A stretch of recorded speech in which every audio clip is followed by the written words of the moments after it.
Madam Sharma, आप 1450 साल पहले पैदा हुए, आपके दिमाग में ये बात नहीं घुसी तो इसमें अम्मा आयशा का या अल्लाह के नबी का कोई कसूर नहीं है।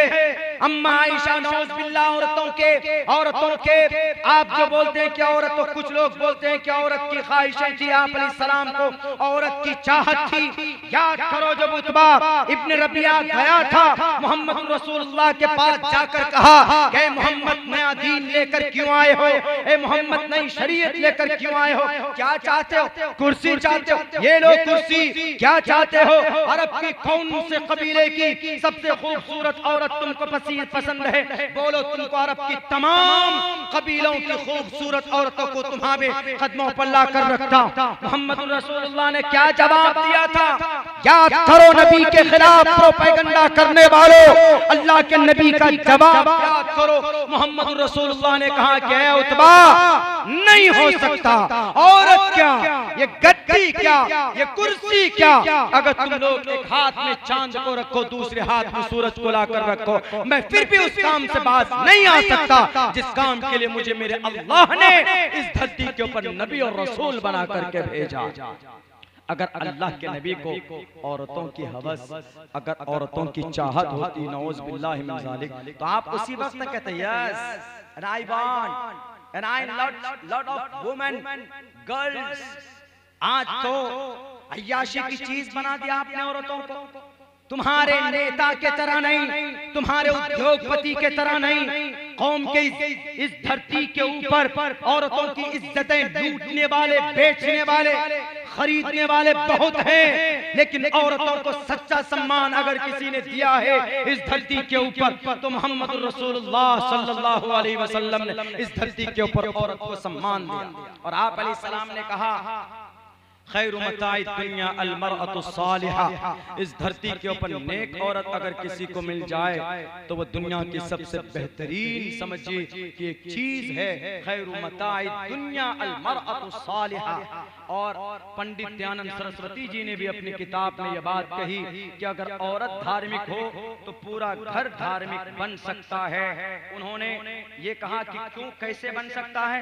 चूंकि प्रशस्ता धार्मिकी विदिति प्रशस्ता धार्मिकी कि उस घर के अंदर दीनी माहौल पैदा होता है। जिस घर में औरत दीनदार हो, क्यों, जब वो औरत दीनदार होगी तो आगे पंडित दयानंद सरस्वती अभी के गुजरे कुछ ही साल पहले मौलाना कासिम नानोतवी के जमाने में मुनाजरा मुबाहसा होता था, वो पंडित दयानंद सरस्वती की किताब पढ़ो, सत्यार्थ प्रकाश के 5वें पहले समुल्लास में लिखा है, एक बहुत अच्छा तरबियत के ऊपर उन्होंने एक मंत्र लाया है, वो मेरे जहन से निकल रहा है। अगर औरत धार्मिक होगी, अगर औरत मजहबी होगी तो वो औरत अपने घर में बच्चे की ट्रेनिंग करेगी। क्या कहेगी? बच्चे की कहेगी कि जलम पबेत वस्त्र पूताम जलम पबेत, ए बेटे तुम पानी पीते हो तो तुम पानी को देख कर पियो, खाना खाते हो तो स्पून से मत खाओ, स्पून से, चम्मच से। हम लोग आज चम्मच से खाना खाते हैं, चम्मच से खाना आप खाते हैं तो बहुत बड़ा गुनहगार नहीं, लेकिन सुन्नत तरीका नहीं, मसलहत लिखी हमारे उलमा ने कि आदमी ये लुकमे से, उंगली से क्यों खाए, खाने में ज्यादा फायदा और स्पून से खाने में ज्यादा फायदा नहीं। स्पून है, फॉग है, उससे खाते, हाथ में ना लगे, हाथ में खाने का, उंगली से खाएंगे तो आप उतना ही लुकमा ले सकते हैं जितनी की आपको आवश्यकता है। स्पून में तो आपको पूरा उठाना पड़ेगा।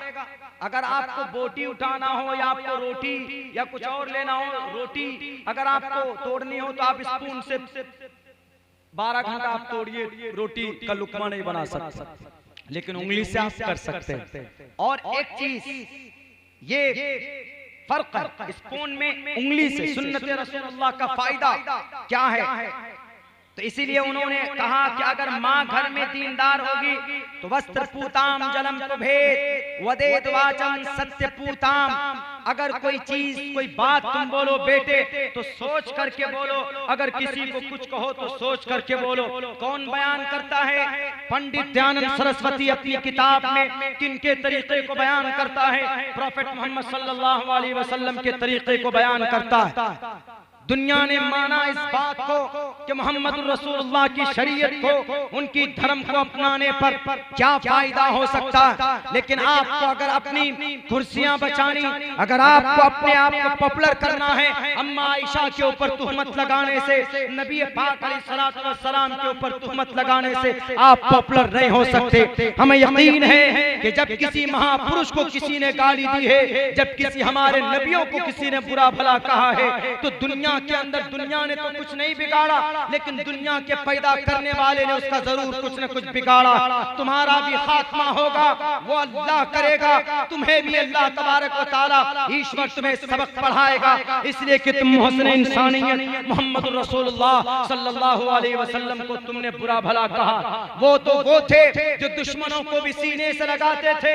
लगाया कि नहीं लगाया मेरे भाई बताइए। जंगे उहद के मौके पर आपके चचा के जिस्म के टुकड़े करने वाला, सीने को फाड़ कर अतरियों को निकालने वाला कौन? वही था कि नहीं था? लेकिन आप अलैहिस्सलाम के सामने जब लाया जाता है तो दुनिया का कोई माए का लाल होता तो वो कहता कि लाओ पकड़ कर वहशी को तख्ते-ए-दार पर लटका दो, इसने मेरे चचा की बेहुरमती की, इसने मेरे चचा के लाश के साथ खिलवाड़ किया। लेकिन कुर्बान जाइए उस काली कमली वाले पर, उस आखिरी नबी पर। वो सिर्फ नबी नहीं थे बल्कि मुहस्सिन इंसानियत थे। वो एक इंसान थे, इंसानियत कूट कूट कर भरी हुई थी, मानवता भरा हुआ था। इसीलिए उनके बारे में कहा गया अष्टो गुणः पुरुषम दीपयन्ति प्रज्ञा च कोलम च दम शुरुतं च पराक्रमश्च बहो भाषिता च दानम यथा शक्ति। अथा ताकत होने के बावजूद भी, दानी होने के साथ साथ भी उन्होंने अपने दुश्मनों को ऐसे सीने से लगाया। सिर्फ इतना कहा कि वहशी मेरे सामने तुम मत आया करो, जब मेरे सामने आते हो तो मेरे चचा की लाश मेरे नजरों के सामने आती है, पीछे से आया करो, मेरे पीछे से आओ, मैं तुम्हारी शक्ल नहीं देखना चाहता। अगर होता आज के जमाने में किसी के चचा का कातिल सामने आए, बताओ क्या करोगे दुनिया वालों? फौरन कहेगा पकड़ो और उसको ज़बह करो, यही कहेगा। लेकिन कुर्बान जाइए काली कमली वाले पर मोहम्मद रसूलुल्लाह सल्लल्लाहु अलैहि वसल्लम ने दिल खोल कर माफ। Therefore, the writer of 100 book has been written, and he was helpless and to write down and this scriptures in his book, अपनी किताब में लिखने में मजबूर हुआ। लिखा द 100 बुक के अंदर मोहम्मद रसूलुल्लाह की जीवनी को कौन? इस्लाम का दुश्मन एक क्रिश्चियन राइटर लिखता और ये कहता है कि सेल्फ डिनायल, मोडेस्टी, काइंडनेस, रहम व करम करने वाले, इंसानियत के मुजस्समा, मोहब्बत को बांटने वाले, सेल्फ डिनायल, अपने आप को कुछ नहीं समझने वाले अगर कोई इस धरती पर थे तो मोहम्मद रसूलुल्लाह सल्लल्लाहु अलैहि वसल्लम के साथ द 100 बुक, द 100 100 को बोलते दा इसको लगाया गया और ज्यादा मार्फा करने के लिए, ताकीद के लिए। द 100 बुक अंग्रेजी में किसी भी नाउन को, किसी भी इसमें आम को मार्फा खास करना हो तो द का प्रयोग करते हैं। द 100 बुक 100 आदमियों की जीवनी लिखी और उन 100 आदमियों की जीवनी में पहली जीवनी अगर किसी की लिखी है तो मोहम्मद रसूलुल्लाह सल्लल्लाहु अलैहि वसल्लम की लिखी। मेरे भाई, आज अगर मुसलमान नारा लगा रहा है, आज अगर मुसलमान बोलता है तो ये देश के खिलाफ नहीं है। लेकिन आज एक चीज नौजवानों से कहना चाहूं, आज आप लोग हम लोगों को वहां से ला, बड़ी खुशी हुई, अच्छी बात, बहुत पहली बार आपकी बस्ती में आए, आपका मोहब्बत, आपका सम्मान सर आंखों पर। लेकिन हमेशा याद रखिए कि मोहब्बत और अकीदत में अगर किसी को तकलीफ हो रही है, उलमा बैठे हैं,